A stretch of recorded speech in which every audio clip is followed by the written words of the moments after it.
Guys ഒരു video ചെയ്തിട്ട് ഒരുപാട് ദിവസമായി. ഇന്ന് ഞാനിപ്പോൾ മൈസൂർ ഡേറ്റ് നമ്മുടെ റെസ്റ്റോറൻറ്റിലുണ്ട്. ഇന്നലെ ഞങ്ങളുടെ ഇവിടെ സ്റ്റേക്ക് വേണ്ടി ആണ്ടവർ ഹോളിഡേയ്സ് കോയമ്പത്തൂർ വന്നിട്ടുണ്ട് ഗൈസ്. ഈ വണ്ടീൻ്റെ ഗ്രാഫിക്സ് കണ്ടു കഴിഞ്ഞാൽ കേരളത്തിലെ ഏകദേശം ബസ് പ്രേമിയായിട്ടുള്ളവർക്ക് ഒരു ബസ് ഓർമ്മ വരും ഗൈസ്. ഏകദേശം എല്ലാവർക്കും ഇപ്പോൾ കത്തി കാണും.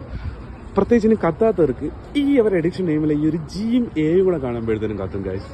കേരളത്തിൽ ശരിക്കും ഭയങ്കര രസമായിട്ടുള്ള ഗ്രാഫിക്സ് ആയിട്ട് വന്നെങ്കിലും നിലവിലെ ഈ വൈറ്റ് കളർ കോഡിൻ്റെ സിസ്റ്റത്തിൽ അവർ വൈറ്റ് കളർ അടിക്കുന്നുണ്ടെങ്കിലും ഇന്ന് ഈ വണ്ടി കാണുമ്പോൾ ശരിക്കും എനിക്ക് ആ വണ്ടി അതൊരു ഒന്നൊന്നര മുതലായിരുന്നു. പിന്നെ ഇതിൽ രസകരമായിട്ടുള്ള കാര്യം എന്ന് വെച്ച് കഴിഞ്ഞാൽ ഇതിപ്പോൾ ഒരു സൗണ്ട് സിസ്റ്റം എന്നത് സലാംസിൻ്റെതാണ്.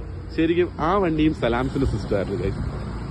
അപ്പം ഇതേ സെയിം ഗ്രാഫിക്സിൽ കേരളത്തിലുണ്ടായിരുന്ന ആ വണ്ടി ഏതാണെന്നുള്ളത് അറിയാമെന്നുള്ളൊരു കമൻറ്റ് ബോക്സിൽ വാ, നമുക്ക് നോക്കാം എത്രത്തോളം പേർക്ക് അറിയാമെന്ന് ഗൈസ്. ശരിക്കും ഒരുപാട് ദിവസം ഞാൻ 4-5 വട്ടം ഞങ്ങൾക്ക് എൻ്റെ കൂർഗ് വാട്ടർ പാർക്കിൽ ജോലി ചെയ്യുന്ന സമയത്തും ഈ ബസ് അവിടെ ഒരുപാട് വട്ടം വന്നിട്ടുണ്ട്. അപ്പോഴെല്ലാം ഞാനിത് ഓർത്തുണ്ട്, പക്ഷെ ഒരു വീഡിയോ എടുക്കാൻ പറ്റിയിട്ടില്ല. അത്യാവശ്യം നല്ല വർക്കുണ്ട് കേട്ടോ, സെറ്റ് വർക്കൊക്കെ ഉണ്ട്. അകത്തേറി വേണമെങ്കിൽ ഒരു വീഡിയോ എടുക്കാം. ബസ്സൊന്ന് ഫുള്ള് എൻ്റെ അടുത്തുണ്ട്. ആണ്ടവർ ഹോളിഡേയ്സ്